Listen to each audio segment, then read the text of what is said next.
बन के रिश्तेदार हमरो में जीजा आइले। बन के रिश्तेदार हमरो में जीजा आइले। अपना त आइले जीजा, अपना त आइले जीजा, संग में बहन के लियाले। अपना त आइले जीजा, संग में बहन के लियाले। सारा माजा लूट ले हो, सारा माजा लूट ले हो। भैया जी हमार हमरवा में जीजा आइले। सारा माजा लूट ले हो, सारा माजा लूट ले हो। भैया जी हमार हमरवा में जीजा आइले। बन के रिश्तेदार हमरवा में जीजा आइले। बन के रिश्तेदार हमरवा में जीजा आइले।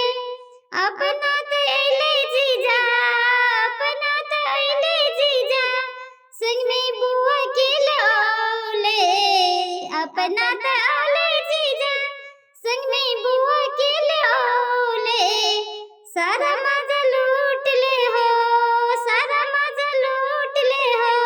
चाचा जी हमार हमरवा में जीजा आइले।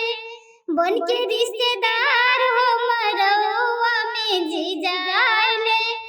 अपना त आइले जीजा, संग में मौसी जी के लाले। अपना त आइले जीजा, संग में मौसी जी के लाले। सारा मजा लूट ले हो, सारा मजा लूट ले हो।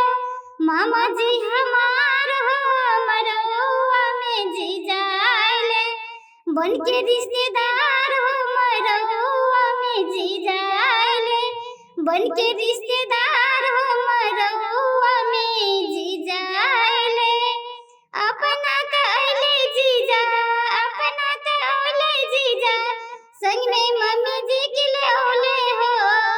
सारा मजा लूट ले हो, सारा मजा लूट ले हो।